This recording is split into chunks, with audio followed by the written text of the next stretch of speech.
Guess what time it is? No, seriously, guess. 9:30? Very close to 9:30. It is 9:29:41. Okay. An expanded edition of KCIM Sports Rewind. We this like morning. those. We're okay with them. We tolerate them. I'm John Ryan.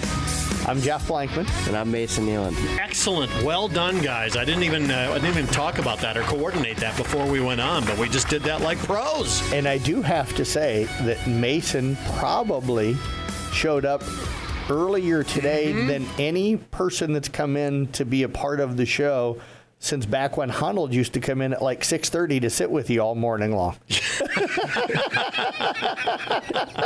Gold star for Mason this morning. I was here at 8:30, had a coach's interview, and I'm like, well, I'm going to be on Rewind at 9:30. I don't want to go home and then drive all the way back here. So I'm like, I'll just sit in there and watch my social media on my phone for a while. We might have to get a trophy for the Rewind MVP of the day. Yes. Which one of us did the best on the program that day? So, or penalize the one who did the worst. Mason walking in, more than 10 seconds before we go on air. I think he's the leading candidate.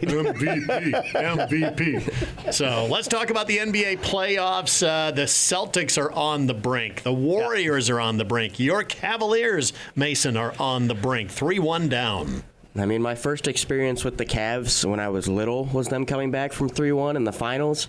So I wouldn't be shocked if it happened, but honestly, I see it being Indiana and New taking York. them down big. Halliburton has been unbelievable. He has, but he scored like 8 points or 11 points or something last night, but he distributes so well and played so well on the defensive end. That, I hate the fact he gets chanted at all the time by the Cavs fans, overrated. Right. And then he goes out and burns them, in a game and basically wins it at the end by himself. Yeah, right now they would take him over their top players because he's outplaying them in this playoff series. Absolutely. I heard Pablo Torre saying the other day, he's like, Cavaliers just got exposed. They're not a great playoff team. Right. They might be a good regular season team, but they are not a great playoff team. And I think that was the concern in even mid part of the season is how well will this team do come postseason time. So it's I'm starting to sit back and then man, are the Pacers the only team that's going to be left that I can even somewhat root for? So of the teams, of those teams down 3-1, which one comes back, if any? None of them. None of them? No. Mason, you're saying none? I think the Celtics are in trouble without Tatum. Yeah, Cleveland's in trouble. Yeah, and Cleveland just had Donovan Mitchell go down with an ankle injury. He had an MRI yesterday, but I don't know what the consensus is, and I think they play, tonight or tomorrow? Tomorrow, I think. And Steph, if Steph doesn't come back, then Golden State. They don't have an offense without him, except for Jimmy Butler. I think Steve Kerr said the earliest he'd be back is Game 6. They're going to have to win at least, 1, maybe 2 without him. Yep. Yeah, I'm not sure if I see that happening. Minnesota might be their year. Yeah. The Timberwolves might actually be making a run. Yeah, I could handle a Timberwolves and Pacers final, I guess, or even Oklahoma City. I don't mind Oklahoma City. I just don't want the Knicks. Here's your quiz of the morning. How many minutes of Timberwolves basketball have I watched all year long? 0. 0. That is correct. So, I don't know. I don't mind the Timberwolves. I'm a Minnesota sports guy, but I've never just gotten into the Timberwolves very much. Ant's a pretty darn good player to watch. He's fun. Yep. What do you think about the Dallas Mavericks getting the number 1 pick? Mason, you and I were talking about that before the show here. Do you want my real feelings about it? Sure. Yes. We want the unabridged. We might fire you for language version of that. I think the NBA draft lottery has to be rigged somehow. There's no way that you trade one of the best players on the planet in Luka Doncic and you get rewarded with another best player in Cooper Flag coming into the NBA. A 1.8% chance of getting the number 1 pick. Yep. First time in history anybody's jumped 10 spots in the draft to be able to get that number 1 pick. And it completely turns around Nico Harrison in that franchise. He was going to be canned, I'm sure, if things didn't work out. And now, then they can do a lot of things. They may not have to take a Cooper Flag. There's talk that they could trade that number 1 pick to Milwaukee for Giannis, and stuff. So there's still things that they could do with that number 1 pick. What would they give? What would another team give for Cooper Flag? Yeah. I mean, I think you could get Giannis out of Milwaukee. You could probably get Embiid out of Philly, but I don't think that's a route they're going to want to go. No. There's, a guy who's injured that much. Yep. And speaking of Philly, Nick Nurse and the Phillies, the 76ers, they got the third pick, I think it was? Yeah. They were supposed to have, were they the worst record? No, it was the Jazz and the Hornets. The Jazz and the Hornets, two worst. okay. So the draft order is the Mavericks, the Spurs, they get second pick. 76ers are third, Charlotte Hornets are fourth, Jazz are fifth. So there's the top 5 draft order. But yeah, and you were saying, Mason, that the Bulls and the Mavericks were tied, basically. Yep. Yeah, they were tied with 1.7, and the way that they got it to 1.8 is they did a coin flip behind doors, and the Mavericks won the coin flip, and that 1.8 got them up to the number 1 pick. And so something I saw, at least on social media, is when Josh Giddey hit that half-court shot against the Lakers, if he would have missed that, they would have got 1.8. It all comes down to just those little minute details. But is that I'm not sure that I don't like the system the NBA uses because I don't understand it mostly. I think part of it. But the NFL has teams that tank. I mean, and baseball teams that just. Well, baseball doesn't really. It's years before you see a guy in major leagues. Yeah. But football teams, when they're coming down to the end, our superstars are all hurt. We're resting them. And that's what the NBA is trying to stop. I guess it must have gotten really bad for them. I don't quite understand why take 10 teams, everybody that don't make the playoffs, because then you have a talented team like Dallas that just had injury issues this year, and stuff, and now all of a sudden you give them the number 1 pick and you completely turn that. They were going to be better next year anyway, because if you get Kyrie back and Anthony Davis back, you're immediately better. But now you give them potentially Cooper Flagg or whoever they can trade for, and they might become a top 3 or 4 team in the West because of that. And to me, maybe you should just have it where it's maybe the bottom 5 teams or bottom 4 teams or something that are in that draft lottery.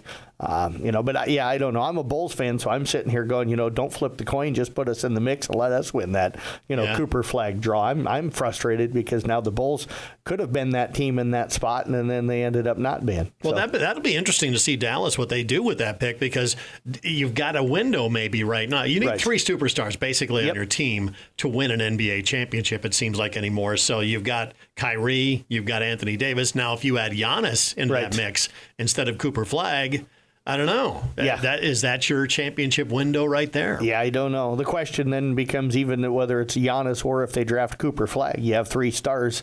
Is there enough basketballs to go around for everybody? How do they work together? How does the system fit? And all that stuff. Because I know I'm going to make a lot of LeBron James fans mad, but he's put himself on a lot of teams with a lot of superstars over the years that haven't won titles because it hasn't been a good mix. And they haven't gelled well enough to be able to win titles. Yeah, or they go out. Do they add someone like KD over the weekend? It's just there's a lot of different possibilities now for Dallas. Other news that's happening, of course, is more on the statewide scene. We got the news yesterday that Bernie Sagow from the Iowa Athletic Association passing away at the age of 96. Born in Denison, played 4 sports there. Went to BV, played multiple sports there. He was been with the association in 1963, I think they said, and was there until 2003, 2005, something like that. Yeah, instituted a lot of milestone moments for boys sports in Iowa. Yeah, he's a legend at the High School Athletic Association. So it was kind of surprising news yesterday when got the email from Chris Cuellar over at the the association that Bernie had passed away.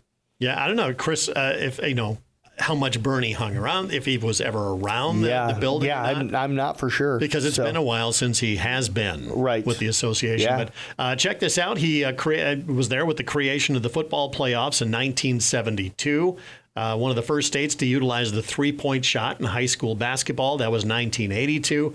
And maybe the biggest one is he had a wellness and substance abuse coordinator position that he created in 1989 that kind of launched that first wrestling weight loss program that they were like, okay, we're not doing this in the right way. It's dangerous for the athletes. Yep, and I think it's continued to grow. I know just in the last few years they've kind of changed it up a little bit where you can only lose a certain amount, over a certain amount of period of time and everything. So yeah, some of the things that he started years ago just continue to improve high school athletics. So. Yeah, the wrestling thing, I mean, that was like in the 80s. Like I said, I remember a guy telling me, he goes, I look back at our pictures now and we just look like, we escaped from someplace because we were just gaunt and starving ourselves to try to make weight. Yeah, absolutely. Yeah, they had those, those wrestling suits or whatever where they'd go in and wear them and sweat, so bad, and they wouldn't eat, and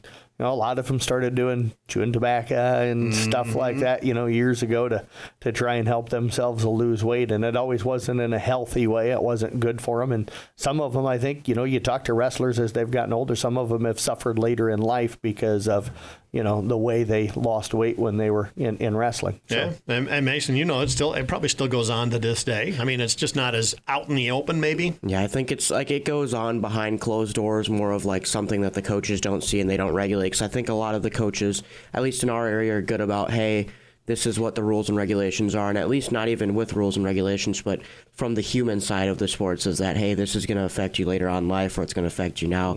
But I think, honestly, Bernie's impact, even though it may not be like right away felt, I think it's going to be felt for generations past when he passed away, and it's been felt right now as well. Yeah, 3-point shot, first ones in the nation. I didn't realize football playoffs have been around since '72. Yeah, wow. Yeah, I didn't realize that either. I moved here in '94, so I was nowhere around that. Yeah, I remember my high school won a state title, but that was back in the '60s, and that was the last time they were good. Kidding, but was it Dow City by themselves? It was Dow City by themselves, and then they became Dow City Aryan, and now, of course, they're part of the Boyer Valley school district or whatever. But speaking of the 3-point shot, I got a trivia to throw out to you two guys. It's going to be I'll give you 2 different chances to get the answer here. No, I refuse to take part in this. I refuse. So you talk about the 3-point shot. Who was the first player in NBA playoff history to make a 3-pointer, or who was the first player to ever make a 3-point shot in the NBA? Because it was instituted in 1979. Excuse me while I Google it. I pistol Pete Maravich. Nope. It was the first player ever to make one in an NBA game. Give me a hint. I really can't. I think he was a Boston Celtic in the guy that made it in the regular season. John Havlicek. Nope. Chris Ford. Bob Cousy. Chris Ford? Wow. Chris Ford. Yep. And then I don't even know this guy's name, to be honest with you. So he was a Milwaukee Buck. Kevin Greavy was the first player to ever make a playoff 3-pointer in the NBA. I'm going to show my age here, but I remember that. I remember the name, because when the Celtics, he was still playing, obviously, when we would watch JoJo White and John Havlicek and all those guys, and they would play. And the Bucks were pretty good back then. They were. And so they played at the Mecca. Yep. They had this weird looking floor. I remember that. So it's crazy. That's a long time ago. A long time ago. Yeah. What year does it say? 1979. 79. Yep. The 3-point shot was implemented in the NBA in 1979. So Chris Ford made the first one in the regular season, and Kevin Greavy made the first playoff 3-pointer in NBA history. Before Larry Bird got in the NBA. It was like the year before or something like that. Yep. Yeah. So, all right, there's enough talk about outside sports. Okay. Let's talk about this week. It is about to get insanely busy. You guys were tracking down all the results from track yesterday. There was a ton of stuff going on. Yeah, there was. We even had some postseason stuff started yesterday. In tennis, the Kemper girls and Audubon girls both went over to Dennis and Schleswig and played in the individuals tournament. I know some people that don't follow a lot of tennis get slightly confused. You have an individuals, which means singles and doubles tournament, where you can advance as a singles player or on a doubles team. And then later this week, you'll have the team tournament, which is played just like the tournaments are in the meets during the regular season, where all the players will play as a team, and then your team advances. So Kemper and Audubon will have a chance to be back on the court and maybe advance as a team. But Kemper, they advance 3 players down to the state tournament. That'll be May 30th and 31st down in Iowa City. Kaylee Simons picked up the championship in the singles yesterday, winning her championship match 6-love and 6-1 over a ranked girl, Abby Teskey from South Hardin. And then Sophia Tidgren and Charlotte Schwabe advanced in the doubles. They picked up a 7-5, 6-3 victory against Peyton Askelson and Harley Askelson out of Ballard. So congratulations to those 3 young ladies. If they have already, no matter how the team does, they've already clinched their ticket to the state girls tennis tournament. So is that the most singles we've had? No. I think it would have been back when Isabel Schwabi and those guys were at Kemper. I do remember going down to Iowa City. My shoes never did recover, but I think they took maybe 4 That's Blankman kids. making a joke at the Hawkeyes. Yes, expense, and then last year the Kemper girls made it as a team. So we've had 6 girls down there in the past. So okay. yes. What else was going on? Do want to take a moment here. I know Carson's going to be heading out to some Kemper boys soccer tonight. I'm going to catch up with a young man, and we'll let him know now, and stuff. But we'll let Mason talk about that. So. Well, I get a newsletter from Kemper every Sunday that Blankman sends to me, and so I went and read through before looking at everything, and I found out that Carson Canny, a senior on the Kemper boys team, broke the all-time goals record that was set at Kemper, so he's now the second person. Both genders had it happen this year, and tonight they'll be playing at Atlantic, and so I was going to go out there and stop out and kind of talk to him and interview him about how the season's gone and kind of what he felt like went into that moment. Yeah, right. So Carson Canny on the boys' side, Sierra Pudens on the girls' side of thing, both became the all-time scoring leaders in Kemper soccer history. So congratulations. We caught up with Sierra the other day and stuff and got a video interview with her. So Mason's going to take care of catching up with Carson tonight. All right, so they can pad their stats tonight with Atlantic, right? Yes, absolutely. Yeah, he got 4 goals the other night. Yeah. He needed 2 to break the record, and he got 4 in that game. So congratulations, because I thought the funny thing with Sierra was I said, so do you remember the goal that broke it? And she goes, well, I didn't even know that I had broke it. She goes, but I think it was this goal against Boone. So she didn't know that she was close enough to be able to break it until after she broke it, and she scored multiple goals in that game. So they went 100% sure which goal it was that broke it until later on. I'm pretty sure that was the same night they both scored 4. Yep. But I think that Carson's would have been his 3rd goal or his 2nd goal that would have broken it. And then Sierra, I couldn't even tell you because I didn't know she broke it until we had mentioned it the next day. Yeah. All right, so also today I see on the schedule boys sectionals at Spencer with Carroll Tigers. Yeah, Carroll boys, they were at they hosted the Raccoon River Golf Tournament yesterday out at the Muni, got a chance to go out there. They golfed really well and finished in 4th, so no short, no break for them. They headed up to Spencer. This morning they were there about 2 weeks ago for the Spencer tournament, so they're familiar with the course. But yeah, district boys golf today. Carroll up there, they tee at 10 o'clock this morning at Spencer. If they advance on, they'll head to Landsmere Golf Club. That'll be coming up on Monday, and then more boys tomorrow. Kemper and South Central Calhoun, along with East Sac, of course, up at Sac City. The people that advance there will head to Carroll on Monday out to the National.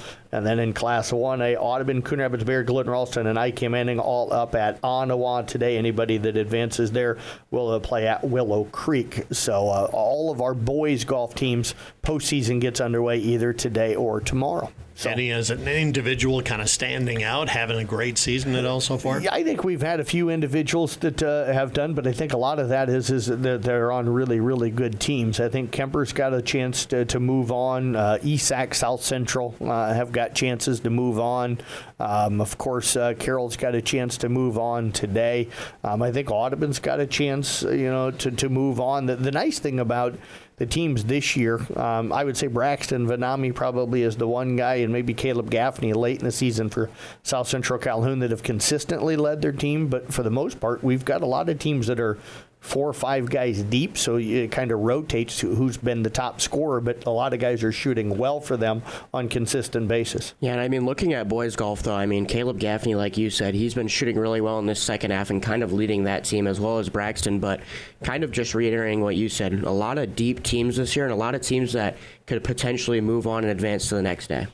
Yep. A lot more golf coming up on Wednesday. Again, districts for these teams don't come up until next Monday. Right. The 1A and Kemper as well. Yep. So sectionals are today, and then they turn around on Monday of next week into the districts. And then I know we've got district tennis coming up tomorrow as well, singles and doubles for the boys. Audubon will be at Boone, and Kemper goes down to Red Oak. Both those start at 8 o'clock tomorrow morning. And then we've got state qualifying track coming up for everybody on Thursday. Arweva goes to Griswold. The boys from Audubon, along with the girls and boys from Kuhn, Glidden, Ralston, and Payton-Chardin are at Madrid. I'll be over there. We'll talk about coverage here in just a moment. ICAM goes to Woodbine. The Audubon girls by themselves go down to Clarinda because they're in Class 2A. ESAC, Kemper, and South Central Calhoun over at Ogden. Mason's going to be there, and then Carroll goes over to Nevada. So that'll come up on Thursday. So what Mason and I are going to do, I'm going to go to the one in Madrid. Mason will be at the one in Ogden. It's the two places that have the most teams. You can go to our CB Sports Network Twitter page. We'll tweet out the results from all of our area kids as the events are finishing up and happening. And then we'll write our recap stories, so you'll get individual recap stories of all of the different districts tomorrow night. So girls and boys will be on the same story, but we'll let you know who is automatically qualified for state in Class 1A. You have to win the district to automatically qualify. Class 2A and 3A, you got to finish first or second to automatically qualify. Now, you can still make it if you don't finish first in 1A or first and second in 2A. What they do is they look at all of the top results after that, and then they'll take the top 8, I think it is, after that advance. So we won't know the full list of qualifiers till probably Saturday. But tomorrow, Thursday, is supposed to be really, really windy, so we'll see how that impacts everybody. Yeah, and then there's slight chance for rain on Thursday. Hopefully not. Possibly, but yes. Yeah, the wind is definitely going to play a factor, and some of that because it's gusting up to like 35 miles an hour. Yeah, and we've had beautiful days for like the last week, and then we get to the day of state qualifying, and the weather's going to be miserable, and then it's probably going to go back to being pretty good. Hot, but pretty good. Yeah, well, you got to get your sunburn going on state track. Yes. So we're going to take a break here. Real quick, then Friday, we've got girls regional golf. We'll talk about that when we come back from the break. All right, that's on the way from KCIM Sports Rewind. As the athletes at your house prepare for hard work and fun of the season, remember that St. Anthony Rehab Services provides physical therapy for any sports injury that may sideline your member of the team. Sports injuries can plague kids of all ages and keep them from playing the sport they love. Athletes will be under the direct supervision of a certified and licensed healthcare professional in the newly renovated sports performance facility. If an injury is keeping your athlete out of the game, call St. Anthony Rehabilitation Services at 794-5000 for sports injury and treatment rehab. It is KCIM Sports Rewind, and so far the MVP, Mason Nealand. I think that's let's vote on it. I agree. I agree. Showed up early this week. Yes, that shows commitment. Yeah, I'm loving it. He beat me into the studio, and I know he will never beat you, but no.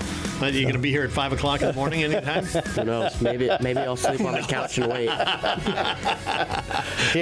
He did say last night. He goes, I got stuff I got to do at the office after we come back from the track meet Sac City. He goes, I might have to work late enough that he goes, I may just sleep on the couch and then just be there tomorrow morning. It's a fine tradition of sleeping on the couch out here at the radio station. So I think we've all done that at some point or another. Love the enthusiasm, though, that she's going to give it a shot to try and be here before I am in the morning, though.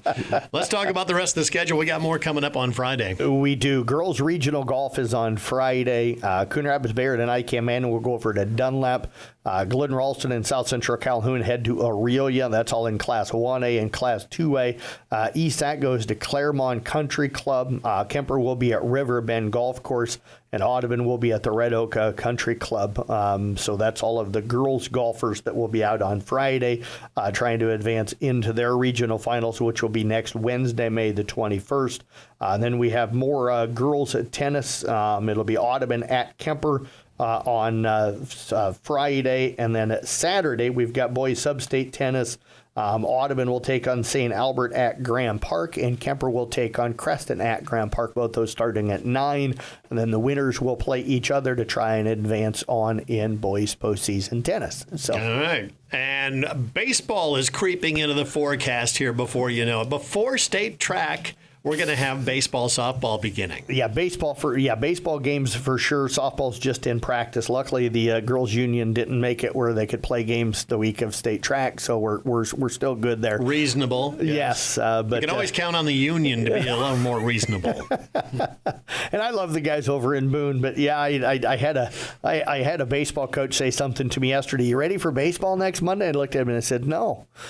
I'm like, I love baseball, and I don't fault the team and the kids and the players and the coaches and stuff for scheduling games, but we're in the midst of postseason spring sports and have 48 teams in action, and now all of a sudden you throw a whole nother season on top of us, and it's going to be that week's going to just be absolutely crazy trying to keep up with everything that's going on, and I'm not a fan of it. I will rightfully admit that. So.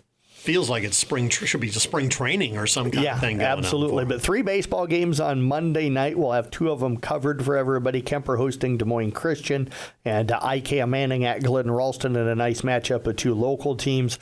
Then Tuesday, we've got 5 baseball games. We'll get 1 of those covered for you with ESAC at Coon. And then we leave for state track on Wednesday, but we'll still type up articles, but we won't be broadcasting. There's 3 baseball games on Wednesday night, 1 on Thursday, and 1 on Friday night. And then the following Monday is when you get baseball and softball season and games coming up. So, yeah, I don't want to sound bad in saying that. Like I said, I don't want to make it sound like I'm mad at anybody involved with the baseball programs, but it's just, it's not a lot of fun when you're trying to start a season. We got media days that we've got to get scheduled for all the things while we're trying to get out and cover all of the postseason spring stuff, which is the busiest season of all of the seasons. Yeah. So. You got literally 4 sports going on, then you're throwing 2 more on top of that before it even ends. So I want to know if Mason's ready to spend 24 hours a day with sports director Jeff Blankman.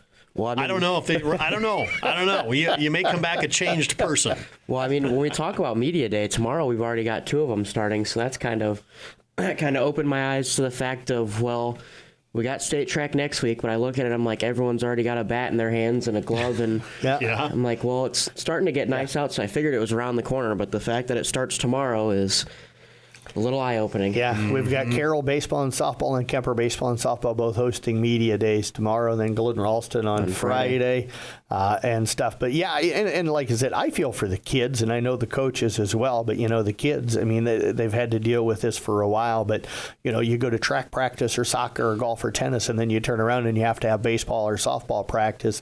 After that, you're still in school, so you're still doing homework. You're still got semester tests coming up. I mean, it's just it's hectic for us, and I'm complaining about. But what about what the kids and stuff are having to deal with now? I totally understand that for sure. Yep. By the way, Ray reviews for the kind of the remodel and the upgrades to Merchants Park. I understand the netting is easier to see through and things like that. Not that the chicken wire wasn't I liked horrible, the chicken wire, but being able to see a little bit easier through it, and they've got the netting extended down now through the bleachers and things like that. So, and the dugouts look just absolutely professional quality. Have you been there yet? Not yet. Okay. I've just seen pictures. I need to get over there because we've got to go over and make sure all of our equipment's working before Monday next week before we have our first game. Expanded press box. Yeah, expanded press box. I haven't even seen it. Yeah.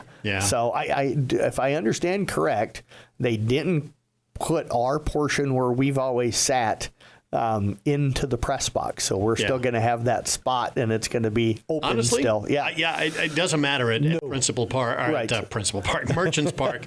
It's a great place to go. Absolutely. And Mason, you've done a whole bunch of Merchants games. Yeah, my only issue I'm going to have here is if that press box gets extended, extend it far enough so that when the sun is setting, please do not overheat my iPad again or make me dripping sweat onto my paper while I'm writing.